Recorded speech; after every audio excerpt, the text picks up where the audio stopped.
ଏତେବେଳେ ଯାଏ କ'ଣ କରୁଥିବେ? ନେ ନେ ନେ ନେ ଏ ସିମ୍ଟା ବେଳ ପଇଲେ ଚେଞ୍ଜ କରିଦେବୁ ହେଲା। ରବେ ମେନ୍ ଇମ୍ପୋର୍ଟାଣ୍ଟ କଥାଟା ଛାଡ଼ି ଦେଉଛୁ। ଓହ୍ଲା ମୁଁ କହୁଛି ଓହ୍ଲା ଓହ୍ଲା ତମ ଚୁନିଟା ଦେଲ ଚୁନିଟା ଦିଅ ଚପଲଟା ବି ଦିଅ ଦିଅ ଫଟାଫଟ ଦିଅ। କ'ଣ ହେଲା କ'ଣ କହୁଛୁ କ'ଣ ହେଲା ଇଏ? ଆରେ ଉନି ଆଉ ଚପଲ ପଇଲା ବାଁ ପଟେ ତା ବୋପା ଭାଇ ଯେତେବେଳେ କାଲି ସକାଳେ ଖୋଜିକି ଆସିବି ସେ କ'ଣ ଭାବିବେ ଯେ ଯାଇଛି ବାଁ ପଟେ ଆମେ ଚାଲାକି ମାରି ଡାହାଣ ପଟେ କସିଯିବା।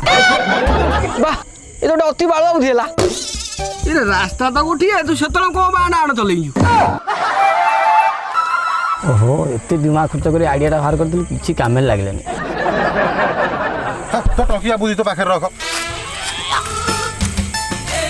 ଧର ଚାଲ ଯିବା ତାର ରୁହ କ'ଣ ଯିବା କୁଆଡ଼େ? ଏ ତେବେ କହିଲ ବୋଲି ମୁଁ ମେଢ଼ା ଉଠେଇଲି ଏବେ କ'ଣ କହିଲେ ଯିବା କୁଆଡ଼େ? ଓହୋ ଆମେ ଗୋଟେ ଗୋଟେ କହିଦେଲୁ ଆମକୁ କେମିତି ଫସଉଛୁ? କହିଲେ ଯଦି କର ଏବେ କାମ ଆମକୁ ନେଇ କୋଉଠି ଗୋଟେ ଥଇଦାର କରାଅ। ଓହୋ କ'ଣ କରିବା ଏବେ? ଏ ଆଖପାଖରେ ତ ଯେଉଁ ହୋଟେଲ ସବୁ ଅଛନ୍ତି ତମ ଭଳିଆ ଉଡ଼ା ଚଢ଼େଇକି ଦେଖିଲେ ଏବେ 1000 10,000 ମାଗିବେ। ଆଉ ଗୋଟେ ହୋଟେଲ ତ ତମ ନାଁରେ ଜମି ବାଡ଼ି ପଟା ଅଛି କି ନାହିଁ ଦେଖେଇଲା ପରେ ଯାଇକି ରୁମ୍ ଦେବେ। ସେ ଆଖପାଖ ବନ୍ଧୁବାନ୍ଧବ ଘର ତା ବୋପା ଭାଇ ଯେଉଁ ଭଳିଆ ଲୋକ ନା ତା ଶୁଙ୍ଗି ଶୁଙ୍ଗି ବାହାର କରିଦେବି। ଆଉ ତାହେଲେ କ'ଣ କରିବା ଆଉ ଫେରେଇ ନେଇ ଆସିବି? ଫେରେଇ ଦିଅନ୍ତୁ କ'ଣ କରିବା ନା। ହଉ ଚାଲ ଗୋଟେ କ'ଣ ବ୍ୟବସ୍ଥା କରିବା।